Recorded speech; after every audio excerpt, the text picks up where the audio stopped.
All right, we are live. Ladies and gentlemen, thank you so much for tuning in. So excited today to have Gaeten joining me here on the live stream. Gaeten, how are you doing? Doing great. Happy to be here. So Just got back from the amusement park, and this will still be the most fun part of my day. I don't know how you have the energy for this. I mean, I gotta say, but from amusement park to live stream. Well, you know, I kind of started off with the same question when I had Foster on, and I think it's really a great question for you because you're someone who's been around prediction markets for years now. And people come from so many interesting backgrounds getting into prediction markets. So I guess it'd be really interesting to hear kind of when and how you got into prediction markets. I'm coming up on my 10-year anniversary, like in November, and like historically, I was just really into politics, so I'd pass tons of time. I just waste hours and hours on like comment boards on newspapers or Google groups, just shooting the shit with people about politics. And then I got an ad on Facebook or whatever saying, you can bet on if Joe Biden will run for president. And I'm like, hey, I want to do that. So that was kind of what got me into it. It was when Hillary was like a shoe-in. People were speculating that Biden might jump in too. So I went and deposited like $300, and I ended up winning that bet. And then I was just doing some small stuff on Predict It until the election. And I got my ass handed to me the first year because Hillary lost. And I say my ass handed to me, but at the time it was like $2,000. So that's a drop in the bucket now. Oh But yeah. 10 years ago, like my finances were in a different spot. So that I cried in my bedroom for about a week, slept on the couch because my wife wouldn't talk to me. Um, but that was the start.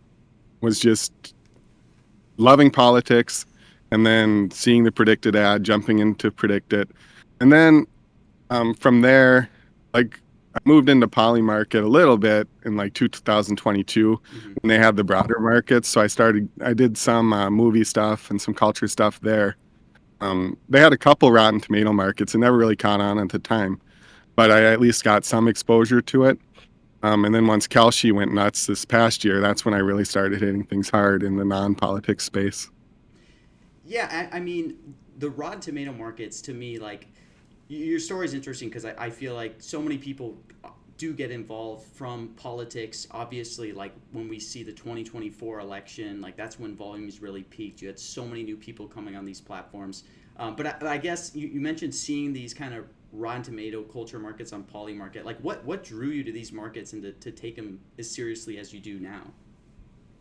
So one of the things, I'm not somebody that actively seeks out things to bet, really. Hmm. What I My betting comes from stuff that I enjoy. I enjoy politics, I enjoy music, I enjoy movies. So it's just another outlet to explore something that I enjoy, and in this case it gives me huge paychecks, so it's a nice little bonus. So I'm sure like most people listening in have heard of Rotten Tomatoes score. Obviously, if they're going to go see a movie, they're probably checking Rotten Tomatoes to see what reviewers kind of hear and think about the movie. But it'd be really cool to hear kind of from you, someone I consider like a Rotten Tomatoes expert. How do these scores really work? So what Rotten Tomatoes does is it accumulates all of the reviews from all of their critics. They've got this pool of critics. It's kind of huge. I think it's like 3,000 critics. And when those critics don't post their reviews to Rotten Tomatoes, they just post it to wherever they post it. It might be YouTube, it might be their own website, it might be a newspaper website like the Washington Post. And then Rotten Tomatoes consolidates all those scores to come up with what they call the tomato meter score. And unlike a lot of websites where they're treating 5 stars and 4 stars differently, with Rotten Tomatoes, it's a simple yes no. Is it good or is it bad? And the terminology they use is it fresh or is it rotten? And it's usually 3 stars and above out of a 5 star scale is considered fresh, and below that is rotten. But over the years of doing these markets, you learn that it's not like a hard and fast rule. Hmm. It's different critics will call different things fresh and different things rotten. So you might see some critics do 2.5, but they liked it, and then they'll give it a fresh. Or you'll see somebody with a with a 3 and they give it a rotten. So it's not like there's not like hard and fast rules, but the general idea is if they like it, it's fresh. If they don't, it's rotten. And then Rotten Tomatoes consolidates all that and comes up with their score. And if it's 60 or above, then they categorize the movie as fresh. If it's 75 or above, they call it certified fresh. So there's like a really good level. And then if it's below 60, then it's considered rotten. And lots of people will see a rotten score on the main page and say, "Oh, that's a bad movie. I don't want to see that." Yeah, it But it's, sounds. I mean, it sounds like with the scores, it's like these raters. While they're rating it on the same, I think you said it was like 5-star rating when the scores are. no, it can be completely different. Like every critic has their own thing. Some don't score it at all. They'll just some of them like they'll write 5,000 words on a movie and you read and you're like, well, did you like it? You can't figure it out after reading all that. But a lot of them use scores. Like some will do out of 5 is probably the most common. Some will do out of 4 stars. Others out of 10. Some will do out of $20. How much is it worth? So it's kind of all over the board, depending on who the critic is. So, I have on my screen, I'm showing like an example one, the Smashing Machine Rotten Tomatoes score. Mhm. How do they like consolidate these reviews? So this one is like the tomato meter score. Is this one from critics versus are these scores like the public's reaction to the movie? But no, these are definitely critics because there's a history to this. Because on Polymarket one time they opened up a market for the audience score of House of Gucci, and somebody basically scammed it. So what they did was I don't know how they do it. I thought you had to buy tickets, so maybe you just bought a ton of tickets. But like the movie was going in one direction on the audience score, and then suddenly all of these pressure rotten. I can't remember which direction it was, but it was in the opposite direction, and it was just boom, boom, boom, boom. Just the score plunged because somebody scammed it, basically. So since House of Gucci, I don't think you'll see any more audience score markets. So these are all strictly critics. It's crazy the lengths people will go to kind of get these, scores. Like you mentioned somebody, somehow being able to flood the Rotten Tomatoes for the audience scores with like a million reviews. I guess it sounds like there's a lot of variables. There's a like so many critics that are giving reviews for these. Like, where do you kind of feel your edge comes from on Rotten Tomatoes markets? So there's Rotten Tomatoes markets have a lot of phases to them, because there's different information available along the way. And the first phase would be basically nobody's seen it yet. So at that point, you're going off of who's the director, how's their history, who wrote it, um, what's the series done, were there any test screenings and any rumors on how those went. So I don't really play that at all. I don't feel I have an edge there. It's just basically speculation. Mm-hmm. And then there's the phase where people start seeing the movie, but the social media embargo hasn't lifted yet. And the social media embargo, that's the date where people can go on Twitter and start basically raving about the movie. They try and keep the initial feedback positive because it's kind of like a hype phase. Oh, we're going to hype up Right. this movie. Right. And then once the actual review embargo lifts, that's when you get the actual reviews that can be critical and that play into the final score. Um, so but between the time when people start seeing it and when the social media reactions drop, you can find reactions out there. There's different sources like Google and Twitter where people that either they're not under a strict embargo or they're in another country or they um, they don't care about the embargo. Like I mean, that's out there as well. They're just some no names on Twitter, but you can start kind of piecing together a picture of what this movie's going to look like. And I've found some ways. Like I've looked at a ton of possible data sources in this phase of the process, and I've done a lot of work to figure out what's valid or like what's useful versus what's just garbage. So that's where I get a pretty good edge. Is I've got some quantitative models in that phase of it, And then once the social media embargoes lift, um, you can start tracking, you can start doing a count, and with social media embargoes, it's generally going to be skewed positive. A lot of people that don't like the movie at that time are just going to keep their mouth shut. So you've got to keep that in mind. A lot of times, it doesn't happen as much now, but before, like the social media embargo would lift, and they'd see like 10 people just loving this movie, and it would shoot up 15% on the market price. And then like when the critics came out, they're like, no, this movie's shit. But you don't pick up on that when everybody's all hyping up the movie. You know, the ones that think it's shit just keep their mouths shut. Um, but you can start kind of getting a feel for where it's going to go. And then of course when the embargo lifts, it becomes a different activity altogether because at that point you're trying to track what's out there because stuff doesn't instantly go to Rotten Tomatoes. So you got to find them. You can Google, you can look on Twitter. If you've done this a while, you'll know which websites don't hit Twitter and Google, and you can just go directly to those. And you just track what's out there and the probability that they're going to go in on time. Yeah, And that's kind of the last phase. it sounds like, if I understood correctly, like, so Rotten Tomatoes will aggregate all of these kind of reviewers' scores, and during the time when there's this embargo, in that time frame, you're kind of doing work to kind of get this signal of like what reviewers are going to think, and trying to find whatever information you can to kind of predict then, once these reviews finally go live, kind of which way it's going to go. And it sounds like with a lot of these movies as well, there will be hype in the beginning because you're only going to kind of hear from people maybe giving positive reviews, because during that embargo, no one's going to go out and give a negative review if they're not even supposed to say anything. Yeah, and you can read between the lines. Sometimes people will give like a borderline review, but knowing who the critic is and that they're usually pretty generous, you can say, okay, this isn't going to be a good movie.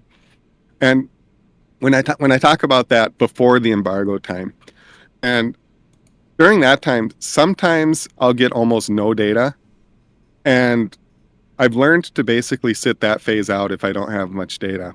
And then there's other examples like Smurfs released in Australia, like I think it was 2 weeks before it was released here. So I was able to find a ton of feedback from Australia that said that this movie's total ass.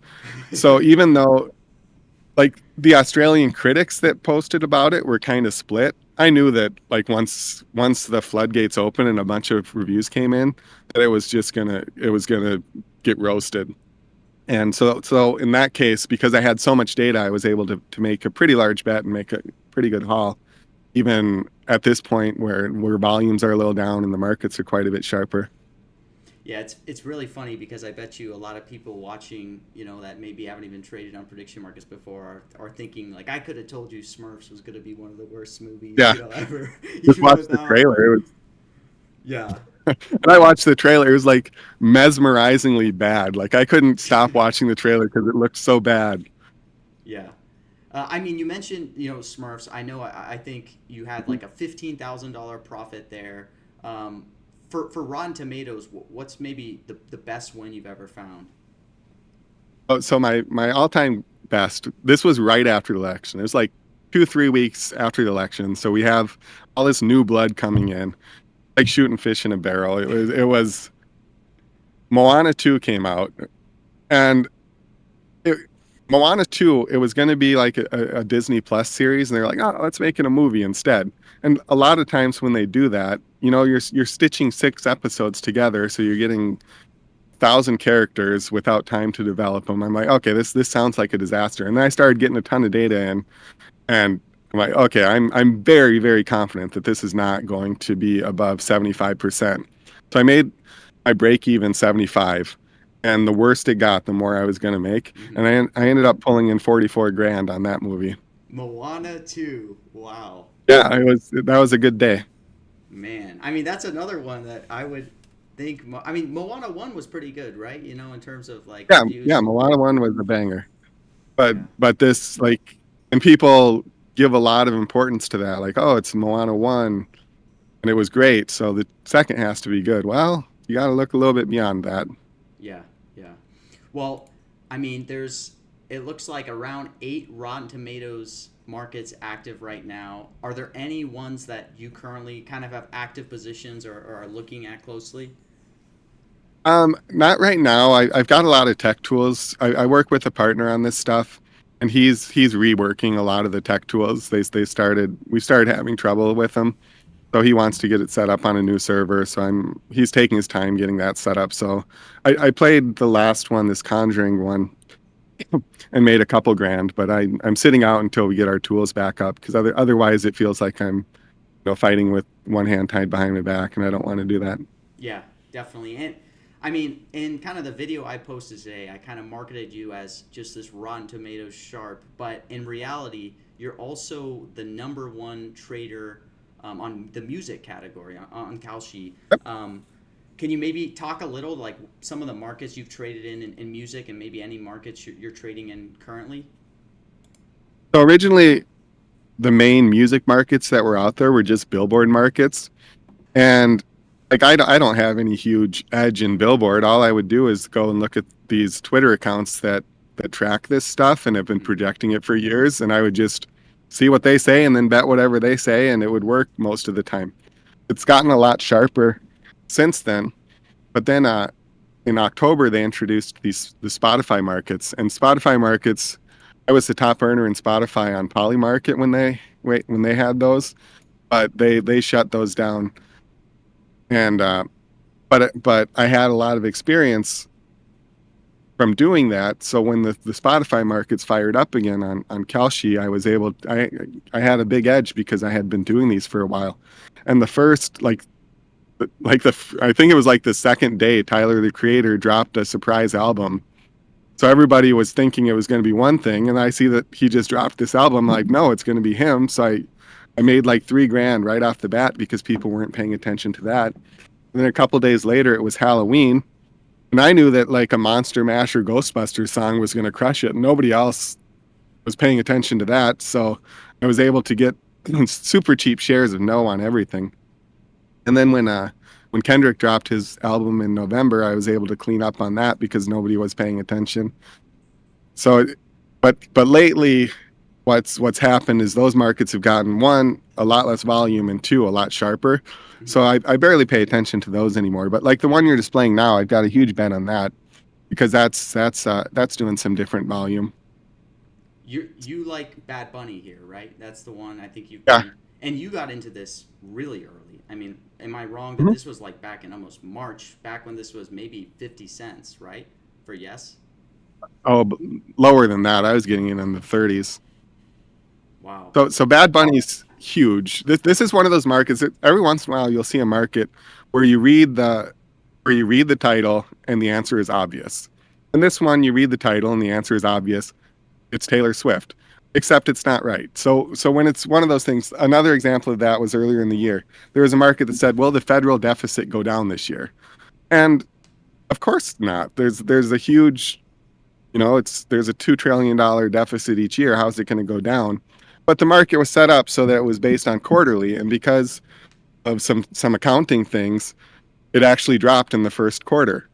So it was one of those things where the market title leads you to think one thing is such an obvious answer, but when you dig deeper, it's something else. And this is another example of that.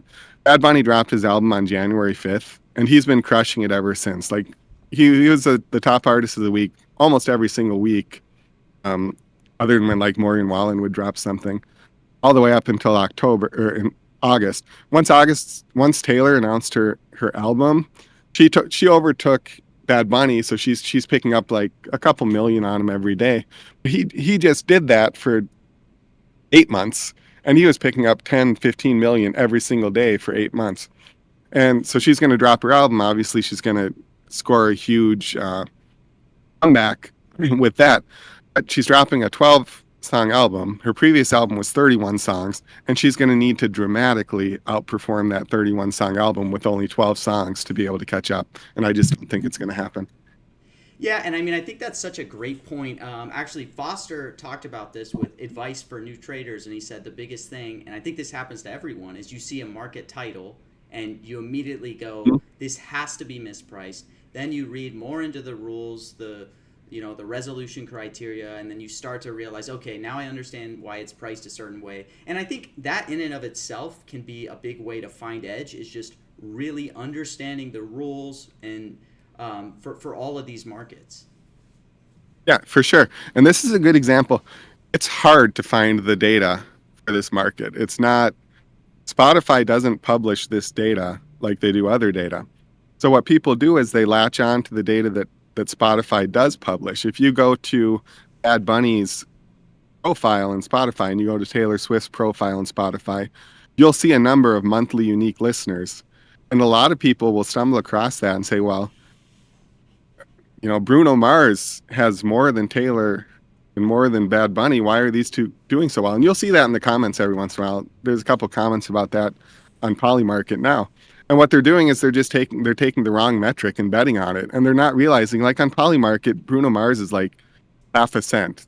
Do you really think you stumbled across this great piece of information that's on his Spotify profile? It's like the first thing that people would look for that the market missed. No, probably not. You're probably missing something. So people are looking at the monthly listens versus, obviously this is an annual market. And to your earlier point, or It's a different metric altogether. It's monthly unique listeners. So if I listen to Starboy by The Weekend one time during the week, I'm going to count as one monthly, or during the month, I'm going to count as a monthly unique listener. Whereas in my morning walk, I'm listening to the This Is Bad Bunny playlist. I'm going to be one unique listener, but I'm going to be racking up, 30 streams a day for that artist.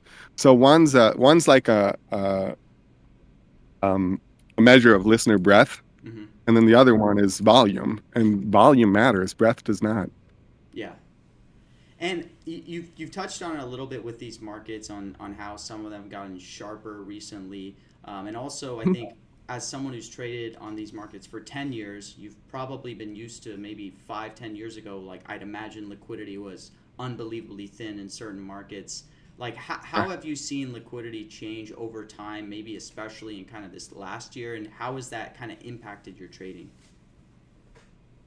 Since November, it's been like a whole different game. Like before, it was a little bit of supplemental income to go on a vacation every once in a while. Mm-hmm. Now it's like twice my day job salary. It's been absurd. Like it's been life changing. And with the sports coming in, it could be even better. I don't know how much of the sports is going to bleed into the other stuff, Right. but like my life has dramatically changed in the past 10 months because of the influx of liquidity. Are you now like thinking of quitting your job, or is this something you think like, because what's so incredible, I think, to people listening in, like I mentioned in this video, you've made over 400,000 on just Kalshi alone. And what people might be shocked by is you're not doing this full time. This is a part-time thing for you, which is just like even crazier. Yeah, this is a hobby. Like I've got a full-time job. I've got 3 kids that are young. So this is something I do on the side, and it just pulls in so much.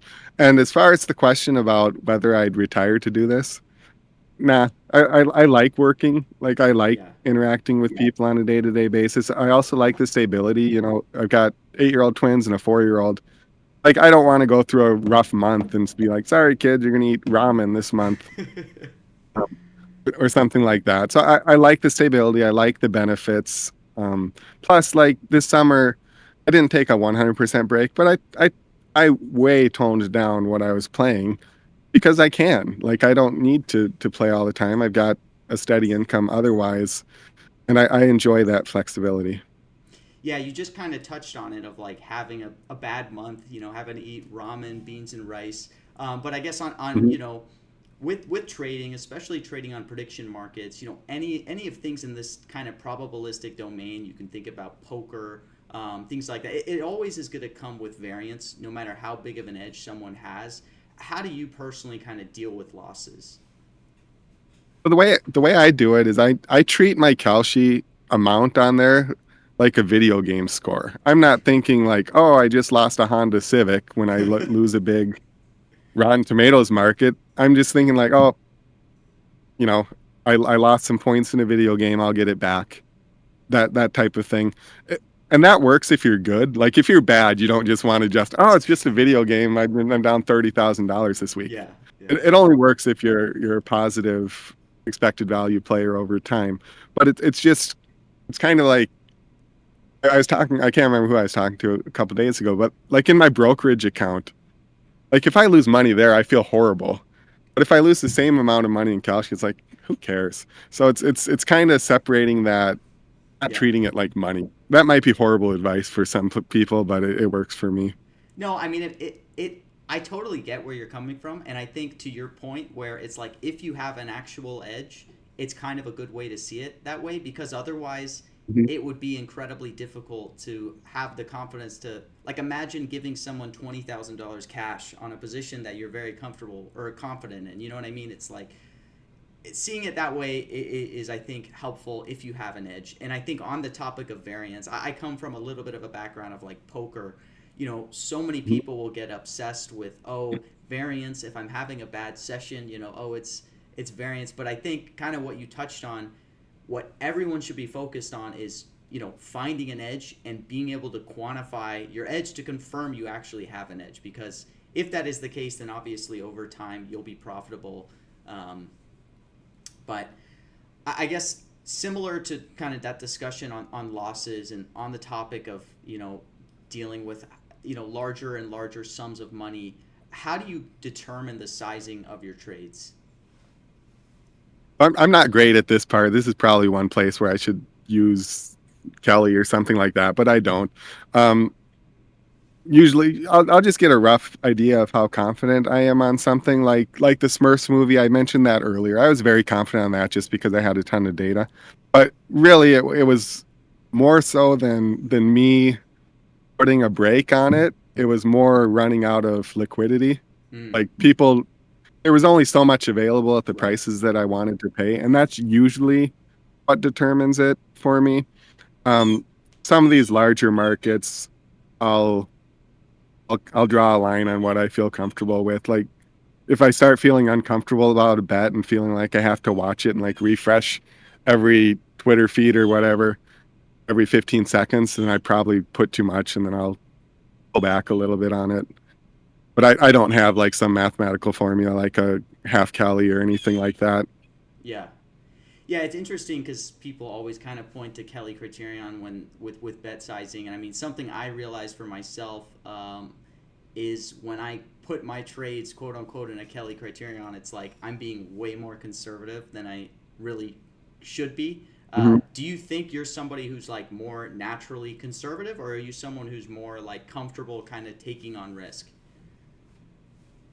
That's changed over the years. I used to be more conservative. Now that I've got so much house money, I'm a little less worried about losing it.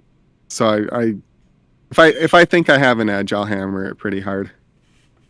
And I guess in terms of like finding an edge and just finding trades you like, you mentioned having some kind of tech that you use for to identify like in the music category. I guess how quantitative are you? Are you somebody who's actually coming up with like an independent probability, comparing that to the market, or are you largely kind of relying on intuition that you've built up over the years? It's a mix. So on Rotten Tomatoes, it's basically a science at this point. Like my models will tell me percentages for each bracket and stuff like that. But there's still a little bit of gut in there because that's based on the entire history of movies, and I can tell sometimes that a movie, a specific movie is going to do worse over time. Like it'll start at a certain point on Wednesday, and by Sunday I know it's going to be garbage. So the models that I have wouldn't apply in that case. So that's where the gut part of it comes in. And then for Spotify, it's pretty when I was doing that frequently, it was pretty quantitative. But what happened was eventually the market prices would match up with my percentages almost exactly pretty much every day. So I stopped even paying attention to those because it didn't be worth my time. So now it's a lot more on the qualitative side, just trying to take creative angles at different things. Um, the Bad Bunny one, that one's more on the quantitative side. Like I've got projected out for both artists every day through the rest of the tracking year, and I track that and adjust it accordingly. But things like, what when will Taylor drop her album? What will be the most streamed song? What will be the least streamed song? Those things, those things are not quantitative at all. It's more doing research and applying logic and that type of thing. Yeah, you mentioned the Taylor Swift markets. Which one of these do you have any active positions on Taylor Swift? Yeah, pretty much all of them. Let's open up. Let's open up the most streamed. Let's walk through a little activity. I'm going to put you to the All test right, here. let's see. Taylor's is it most streamed song Most on Taylor streamed. Swift's album? Yep. Okay. Let's see. Is it just this market here? Or no, this is the release.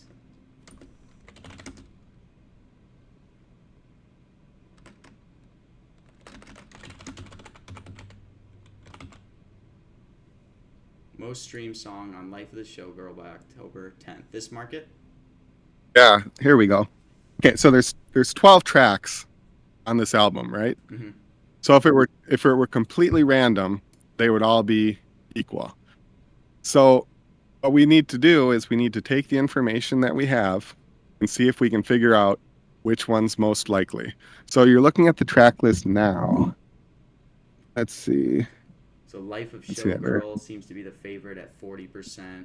Fate of Ophelia. Okay. So let's take a look at that. The favorite is Life of a Showgirl.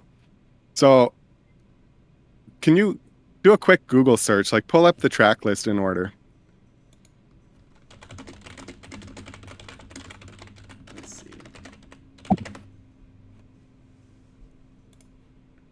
See, I need to start listening to more Taylor Swift and. No, please don't. Not until next year. Don't wreck my Bad Bunny. All Don't right. wreck my Bad Bunny play. Yeah, I'll Okay, start so there's on looping it. there's the track list. That's the order that it's in. So the information that we're getting here, and this is really all we have so far. I'll add a little bit, I guess. So there's 12 songs. This is the order they're in. We see one feature, which is Sabrina Carpenter, which is called The Life of the Showgirl. That would be the title track. And then Father Figure is a George Michael cover. So that's all that we know right now. So how would you price this? Like given that information, what do you think is important there?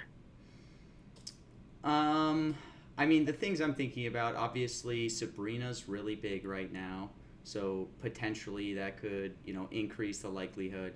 The fact that Fate of Ophelia is #1 on the track list, I'd imagine it's going to be. I don't know how many people. I guess for Swifties, it's probably different where they will just listen to a full album. So maybe the first song's going to be,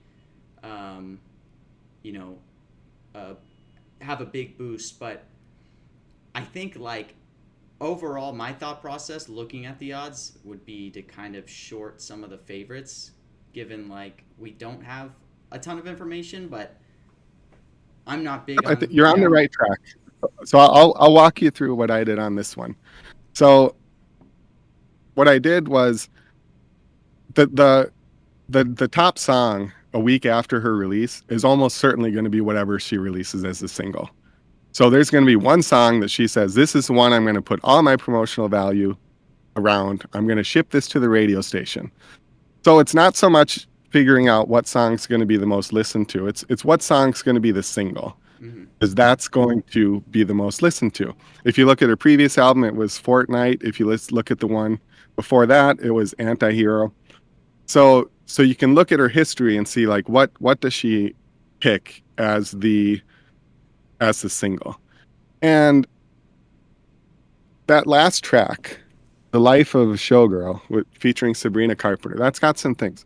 One, it's the title track. So it's got the same title as the album does. She's never had her first single be the title track. So that's a big strike against it. Another strike, when Taylor Swift is very deliberate. If you think of artists, there's like a spectrum. Kanye West is on one side where he'll do a an album release party. He'll count down at this party. He'll count down to the release at midnight, and then he won't release it because he's nuts, right? And on the other side of the spectrum, we've got Taylor Swift. Everything is planned. Everything is deliberate. Like there is no guesswork. She knows what she's doing, and she's doing everything for maximum impact.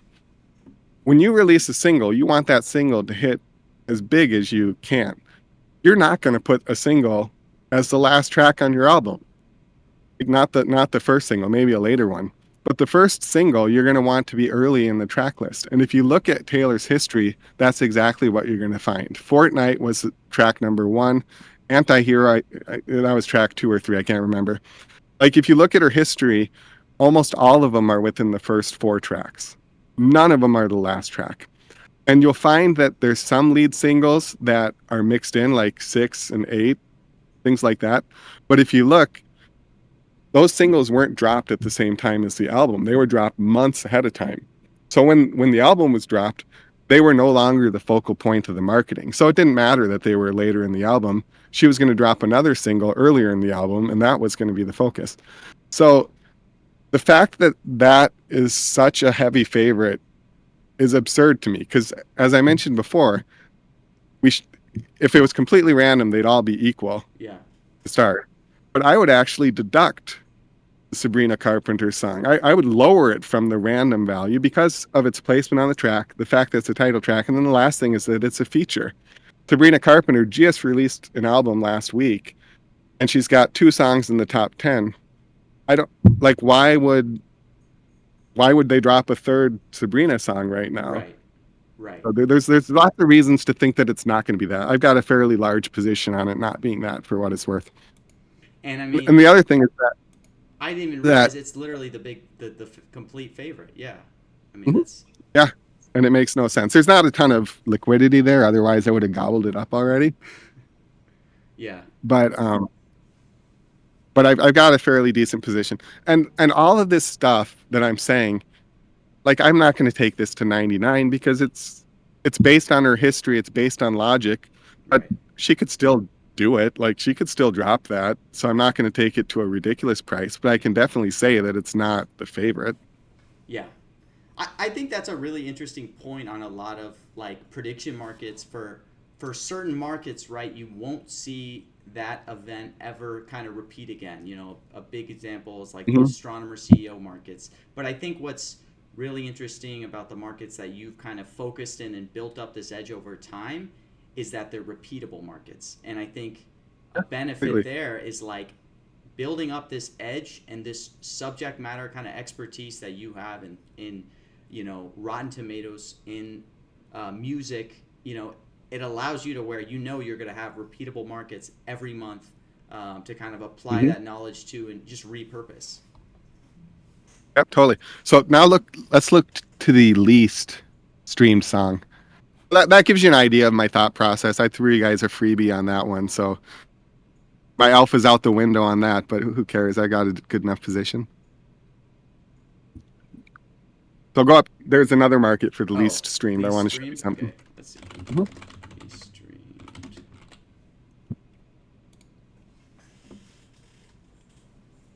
All right, we have Honey as the favorite. Yep, that's 100%. That's probably my resting order sitting there as well. I'm not going to get into that. Scroll down to the comments. Let's see if this is still there. All right, let's see. So read this. Fate of Ophelia, for sure, won't pull mainstream views. Complex narrative and storytelling for diehard fans only, not girls just driving around. This song is a nod to Shakespeare and is quite intellectual. Won't be getting multiple plays from your average normie. That person loaded that into an AI tool and got that information and traded based off of it. You cannot trade off of the title of a song. Like you cannot read all of that from a 7 word title or whatever it is. So this person just I don't know what they're thinking. They're basically betting that the first song will be the least listened to, which if that happens will be the first time in the history of albums that the first song is the least listened to in the first week. Well, it's hilarious because you're seeing that more and more people using Yeah. ChatGPT, Grok, you know, to like try to get an edge. Mhm. And I'll give a warning that all of the AI services are laughably bad at assisting you in these music markets if it's anything to do with Spotify. I will tell you that they are also laughably bad on the AI markets, which I'm big on. If you try to, whichever AI you message asking will be the top AI model. If you message Grok, it's going to say, actually, I think Grok might come back this month versus, it's really funny. I think that AI on net is beneficial to me at this point because I can tell the difference between good information and bad, and a lot of people can't yet. Yeah. But people are definitely still going big on it. I mean, there's all these posts that have blown up on using an AI to bet on these. And I've seen a lot on like using an AI agent as well or something to kind of try to Mhm. find trades. But I don't know long And term, that you know. there's a place for it. Like I used to spend a lot of time trying to get a speed edge, so I'd get alerts. This Yeah. was before Twitter charged $40,000 a month or whatever for their API. I would get alerts like nonstop throughout the day, with the idea being that I was going to win these things on speed. And every once in a while, I would do it. But the problem was, you're getting 600 false positives a day, and at some point, you say, okay, is it worth it? Pick up my phone 600 times, read this, and figure out if it's true or not. And Yeah. eventually, I decided it wasn't. Oh, plus Elon wanted to charge 40,000 a month for it, so that kind of took the tool out of my hands as well. I mean, do you trade on news frequently? I mean, I'm someone who like I trade very frequently on news. I think it can be sometimes one of the easiest way to like find kind of low hanging fruit. Maybe not as big liquidity all the time, but Um, I've gotten away from that. So years ago, like maybe 3, 4 years ago, I was doing that. Like just anything I could get my hands on, I'd set up alerts and hope to trade on news. And it just got to be too much. yeah, I'd literally spend 15 hours on my phone a day following this shit. And I just made a conscious decision that that's not a game I'm going to get into.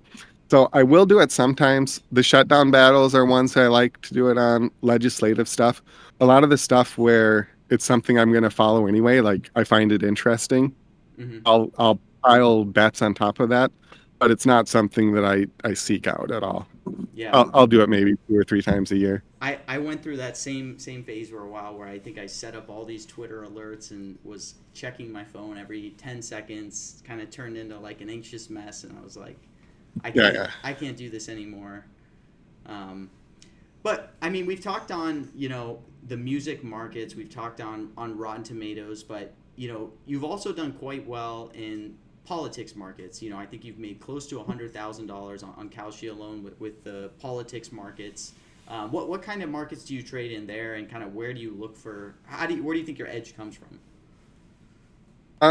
So I do a lot of legislative stuff. A lot of the edge just comes from research. The biggest active bet I have right now is aiding any budget cuts this year. So if you recall back at the beginning of the year when Doge, the Department of Government Efficiency first came on, they were promising like Yeah, we're going to cut $2 trillion and all this shit. So like the first thing I did was I went to the data source and I just pulled the entire history of the data, and it took literally 30 seconds to set up a formula to say, okay, how many times has this actually dropped year over year in the history? And it's like World War II ended, so we cut government spending. The COVID stimulus ended, so we cut government spending. And the um, TARP, like the back in the Great Recession, that stimulus ended. Those are like the three examples. So it's like because it's on a on a nominal basis, so it's not inflation adjusted. And you think like Medicare gets more expensive, Medicaid gets more expensive, Social Security gets more expensive, and all of those usually get more enrollees too. I'm like, there's no way that they're actually going to cut money. This is all fake.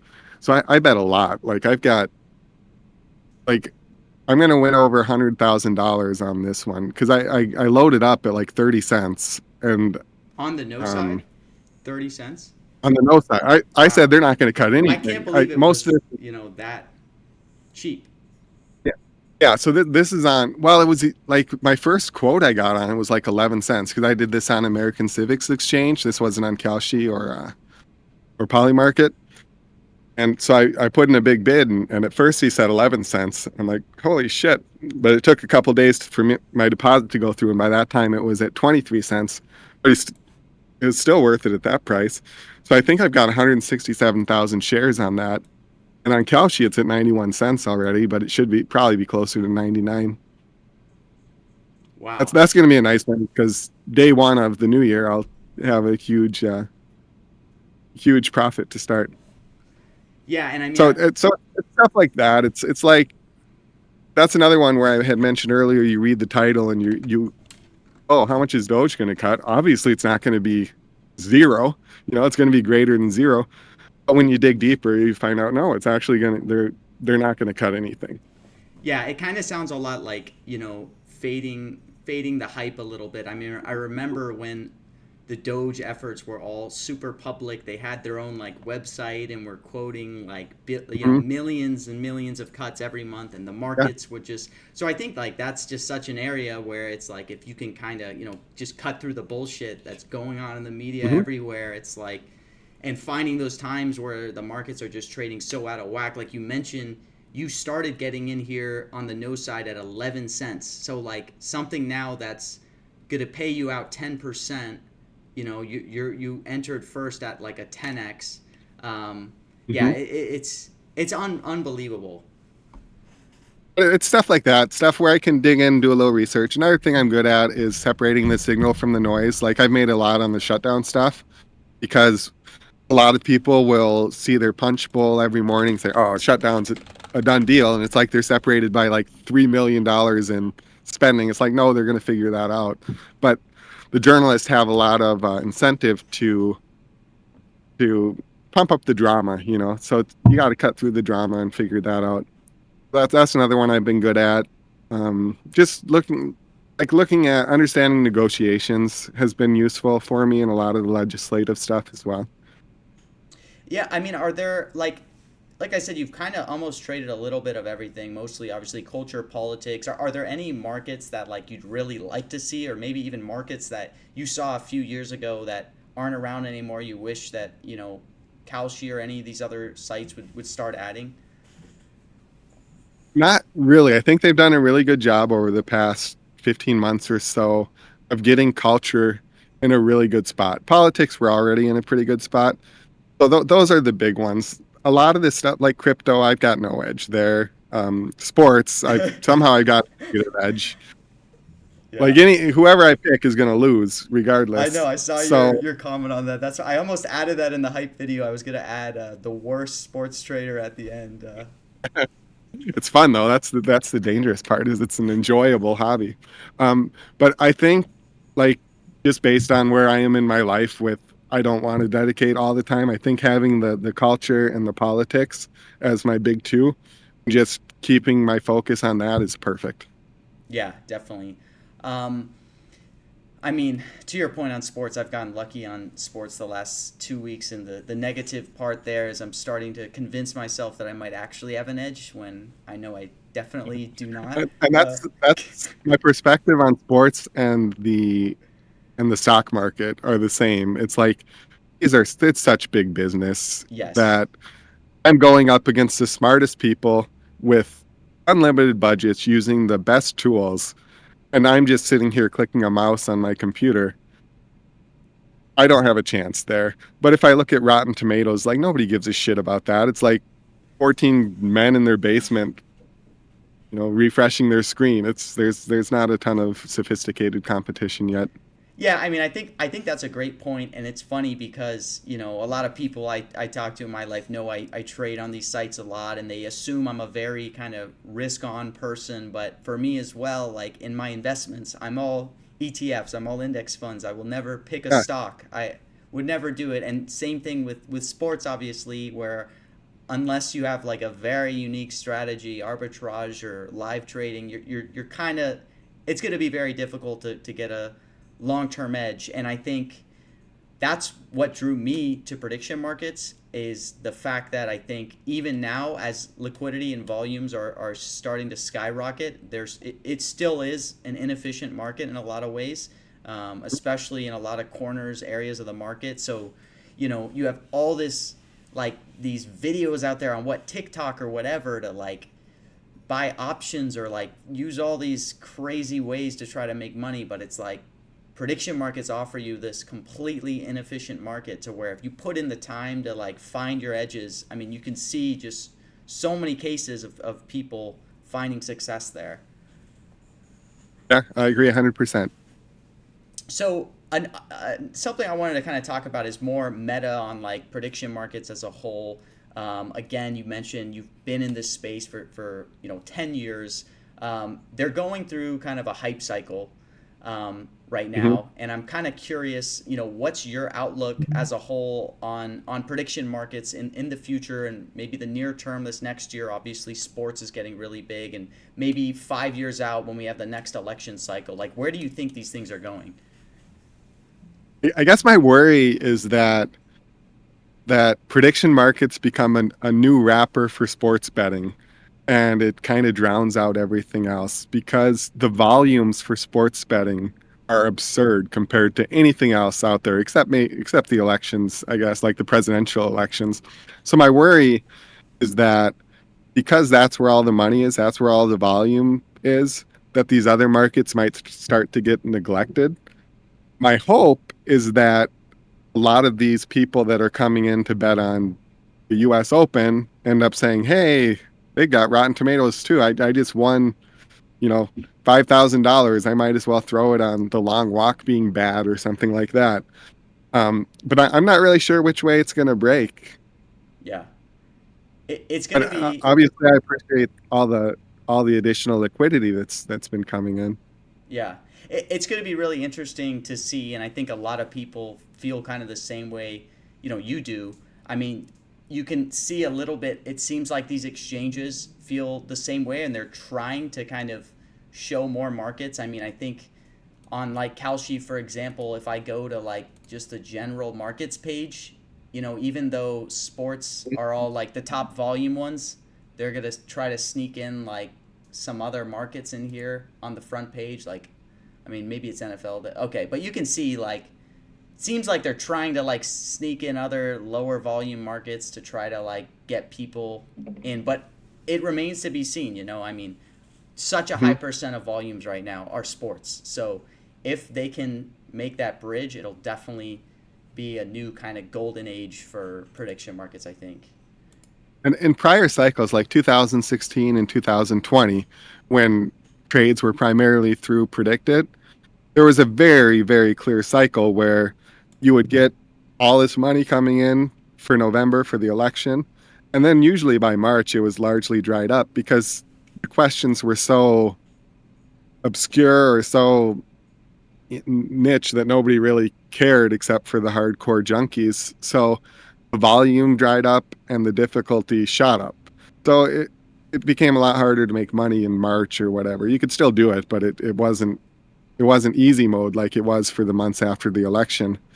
And my hope is that by having this sports thing, like NFL season kicks off, that should be a huge influx of new players, maybe on the level of a presidential election, maybe during the week when there aren't football games, maybe they decide that they want to play around in something else. But it's kind of uncharted waters, so I don't know how it's going to work. Yeah, and I mean, it remains to be seen, but it'll be definitely interesting to monitor. And I mean, you see as well, like new exchanges popping up. Obviously, Polymarket recently got approval from the Mhm. CFTC, and you even see even new smaller exchanges popping up to try to target like sports, different. So it'll be interesting to see where liquidity goes, like especially now having multiple exchanges in different geographies. Um, One thing I wanted to ask you is, obviously, like with all these new people coming on now in the current hype cycle, a lot of which never have traded on prediction markets, what would be some advice you'd give to like newcomers to prediction markets? my main advice is to start small. Because I started in predicted, I was kind of forced into that. They had $850 limits on each bracket, so I was able to make my mistakes. Well, I still make mistakes, but I was able to make my mistakes as I was learning with a cap, like a hard cap. I wasn't going to lose more than $850 or 1,700 or whatever from a mistake, because that's the constraint that they had placed on traders. Um, if that constraint wasn't there, I might not have lasted in the hobby, because there's a learning curve to it. Right. So learn with, it should probably be big enough so it's interesting. Like if you're putting $10 on it and you don't give a shit about $10, it's probably not going to give you much value. But if you Right. do enough so that it's not going to hurt if you lose, it's not going to hurt too bad if you lose it, but you actually care about the amount, that's probably the perfect amount to start with. And once you do that for a while and figure out that you've got an edge in something, that's when you can start scaling up. Yeah, and I mean something I'm really excited to see that I feel like isn't talked about a lot is obviously for people who have never traded on prediction markets, it can be a little bit intimidating. A lot of people have never interacted with an order book, in their life. And I think a big benefit to liquidities, or liquidity on these sites increasing dramatically is a lot of the kind of things you'd build for more retail users that are going to be, market buying, for example, or like want to, making a simple button to hit cash out and it'll market sell your shares. If you have these really thin order books, someone who's brand new to these sites is going to hit cash out, and sell their shares for like 10 cents or whatever if there's a huge spread. I mean, I've seen comments like that all the time on Reddit and whatever when new users are talking about it. So I think one good thing is like as liquidity rises, building features as well to cater to more, new users to these sites kind of becomes easier as well. Yeah, for sure. And you don't even need to look at Reddit. You can look at the price history and you'll suddenly see, oh, it went up to 98 cents. Like, oh, that's somebody that cashed out on the app without realizing that there was 6 shares available. Yeah, definitely. Well, Gaten, it's been such a pleasure having you on. Are there any kind of, last things you wanted to bring up? Any last markets you wanted to talk about? No, nothing really comes to mind. I will throw an advertisement out there that I have a poker group. I'll post a new link if anybody wants to join the poker group. We play 50-cent dollar stakes, just a fun group of guys every couple nights a week. So, and then my Twitter account to follow at Gaeten D.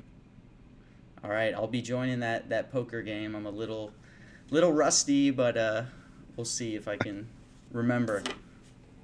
All right, well, thank Okay, you so sounds good. much, Gaten. Really, really appreciate it. Such a great conversation. Happy to be part of it. See ya. Take care. Bye.